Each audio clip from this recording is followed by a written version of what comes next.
you are running for Coral Gables Commission seat 2 or group 2. Group 2. Yes. Okay. And so what have you heard from your constituents, and what's some of the problems, the challenges that you face, and what solutions, if any, you have that you're going to bring to the table? Okay, this is what the main complaint of the residents of Coral Gables, that, by the way, the residents of Coral Gables are too polite. They are not used to a candidate like me. I am not them. I am not like the people that are running Coral Gables. I am an advocate, and being an advocate is easy to speak on behalf of others. But in this case, I am the other.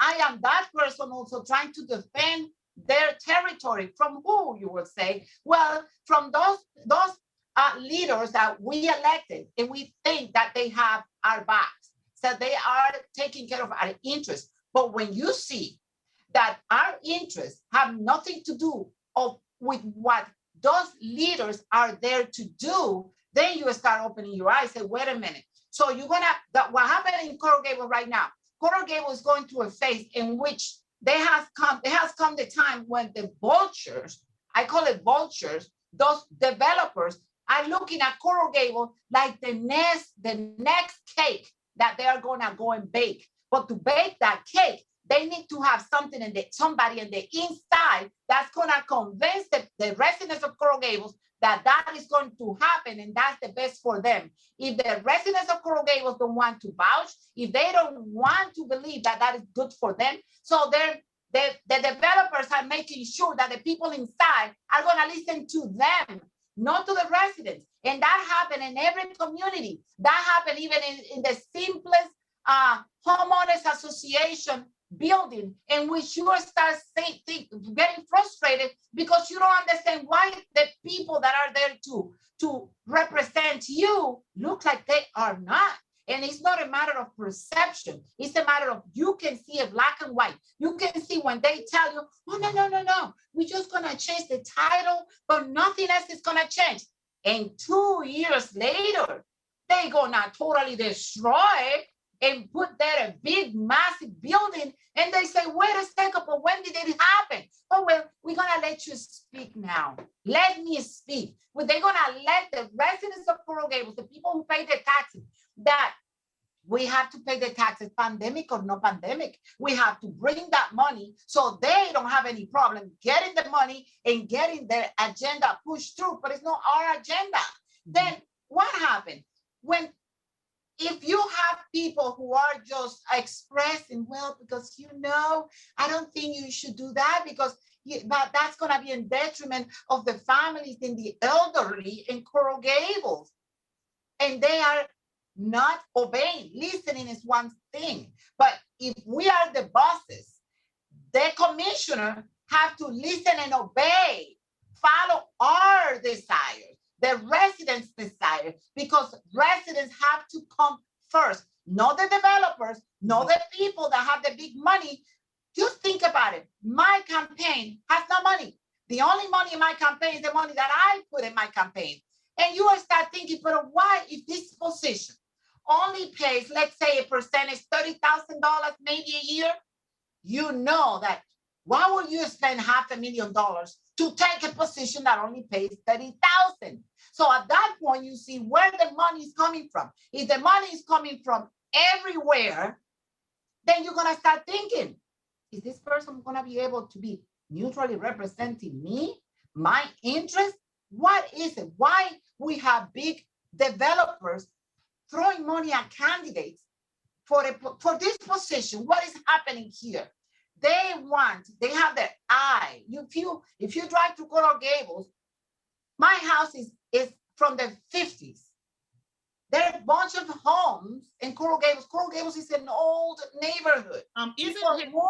Isn't Coral Gables a historical neighborhood? Because I have a friend who has a house in Coral Gables, and she was going to do she wanted to expand the house and do a renovation, right?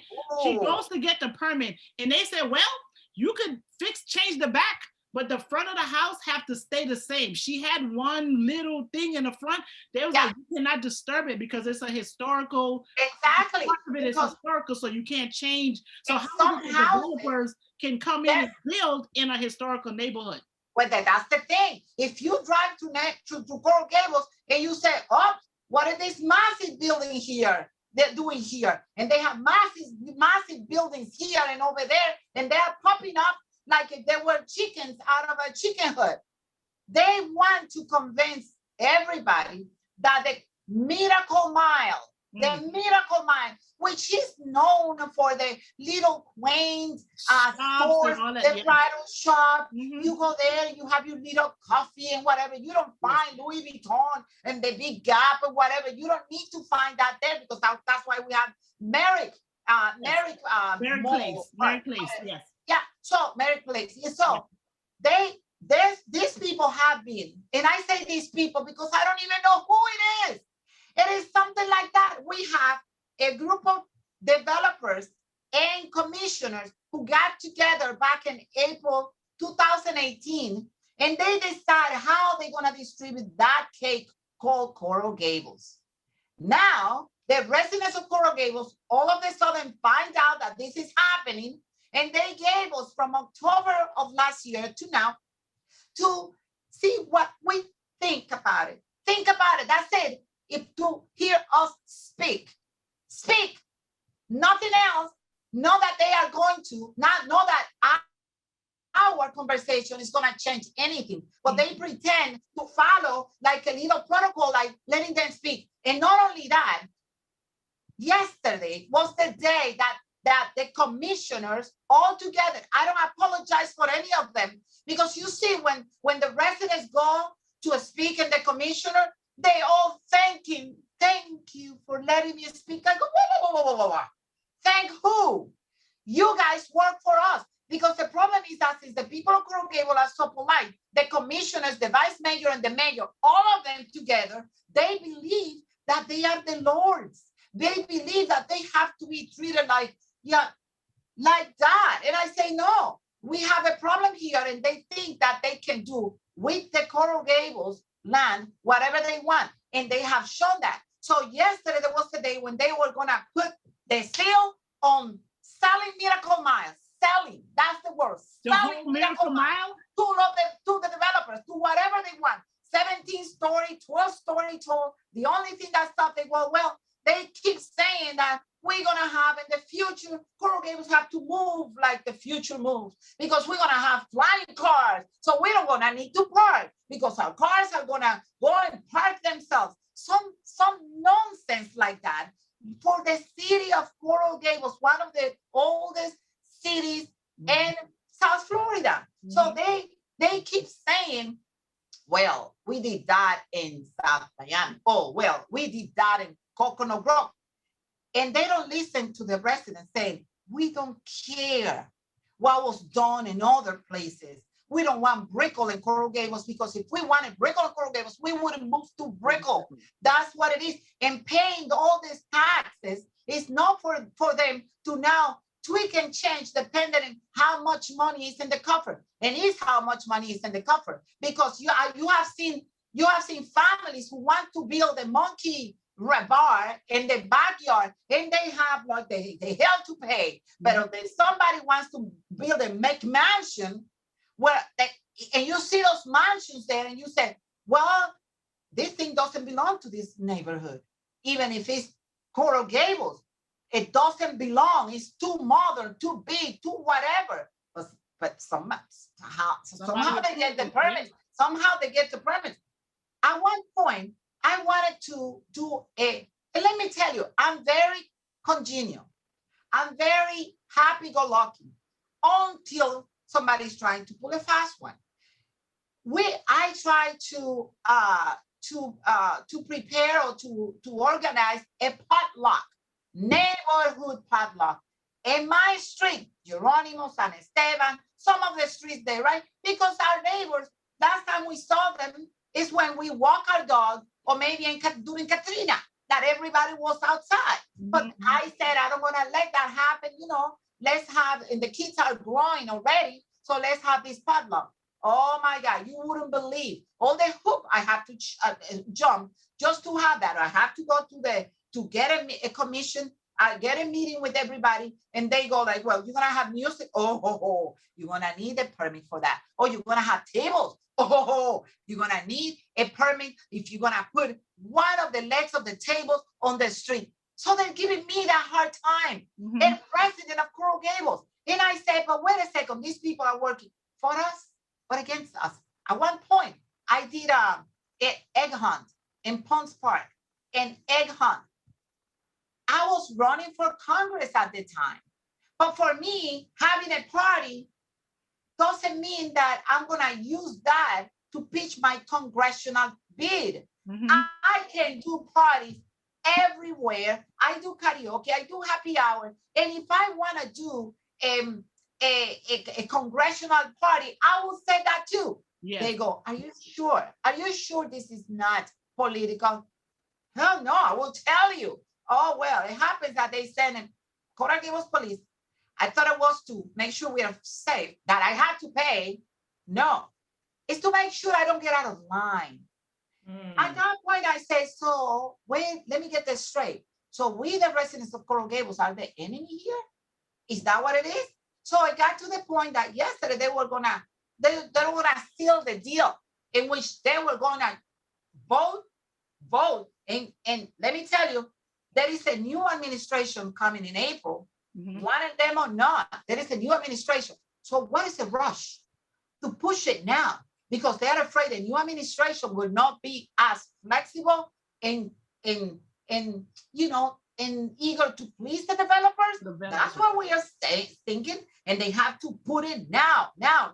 So we've gone through a pandemic in which the businesses in Miracle Mile have been hurting. Get the tables out. No, bring it in. Oh, the mask, all distance, all close it, or open it, like that. So now, these people have the audacity, the commissioners have the audacity to say that by bringing the developers and overbuilding Miracle Mile, that's going to help the little businesses. You tell me how it's going to help. No, you have a very big shoes to fill once if you win the election, and to try to change that dynamic. And how many people are on the commission? How many? And the commission, there are 4 plus the vice mayor and the mayor. Okay, so all of this, and every time they are discussing all of these changes, it happens that the staff approved it. How come the staff is approving all of these big projects? Where are the commissioners? But when the commissioners came forward, it's like they get there to vote. Yeah, Commissioner Mena, yeah, Commissioner Kia, yeah, Commissioner whatever, yeah, Mayor Reyes Valley, yeah. Also everybody, so what were we here for? Everybody's so ready. What is the makeup in Coral Gables in terms of what's the total? What's the size of the city? And what's the racial makeup? Well, we are 54,000 residents. There are more Hispanic than American, and also the ratio of saying, because when we call to Black people, I have to make that distinction because of the who votes, who went to vote, and who whatever. But they're not many. Black people don't move to Coral Gables. And Black people have never that everybody knows had throw their hat for commissioner and let it on win. Why I don't bring that the race card onto the table? Because my slogan is, I am not them. And it's easy to see, I am not.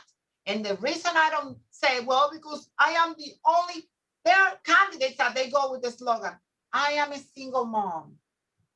I am gay. I don't want to say that I'm Black. Everybody knows it, or is it a secret? So I don't have to make it that part of, please, I deserve this position. No, you're going to elect me because I am going to be your voice, your megaphone, because you know that even if they are doing something in the back of at a closed door, they're gonna be afraid because Mayra Joli is there. She's gonna tell everybody what is happening here. They claim there is a sunshine law in Florida, but when is it applied? Yesterday, the commission, they were insulting everyone, including me, that they say I have another dramatic breakdown. Oh yeah, of course I have a breakdown.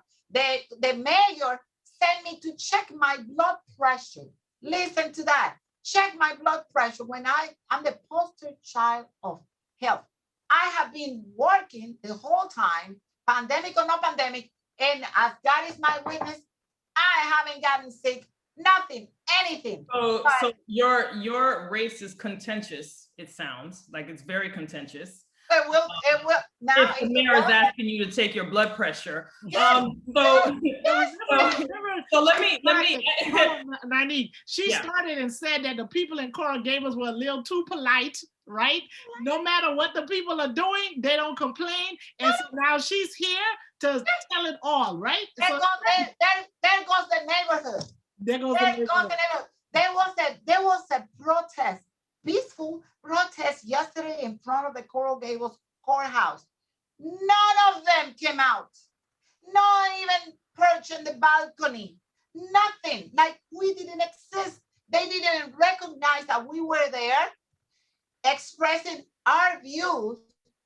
And we said, you have to, in Coral Gables, residents live in Coral Gables, not developers. So you have to obey, not listen, because they claim if they listen to you and they go to the other side and do whatever, they already did their job. So the times that I have, and it's not now that I'm running for this position, that I'm joining the commission and checking what is happening there. I have been doing it forever, since before. I started doing that one time that the mayor of Miami decided that they're going to build the Mel Reese golf course, in that golf course by the airport, they have, the autistic kids and kids that have, learning disabilities. They are going there and they are doing their camp and whatever. So the mayor of Miami had the big idea of teaming up with David Beckham, the football player,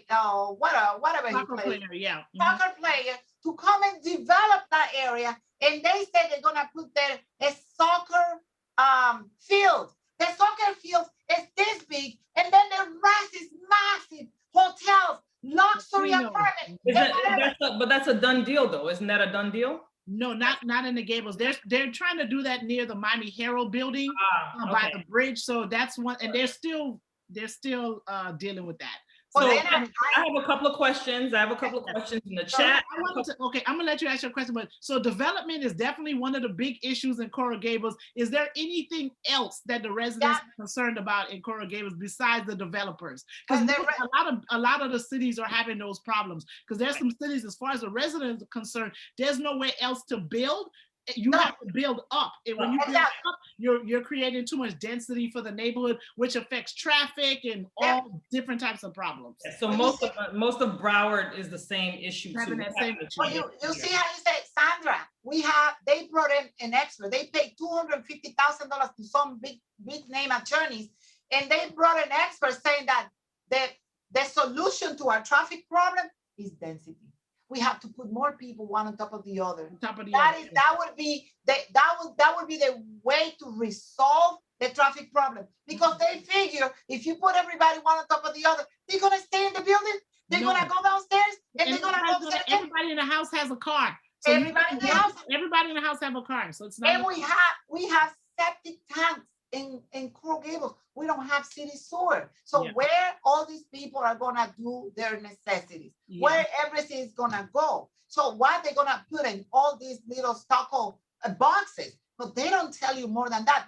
It's insulting how they try to tell you that that's gonna resolve every problem. If you have problems at home, oh, don't worry, overdevelopment will take care of that. Oh, you can go grocery shopping, oh, no problem. Overdevelopment will do that. We're gonna have the Louis Vuitton, Karl Lagerfeld, Gap. We're gonna have all of that in Miracle Mine. So everybody's gonna come and shop in Miracle Mine. How? If people are buying online, how are they gonna tell us that now the people are gonna go to Miracle Mile to shop? Absolutely not. And they stopped. We stopped that yesterday.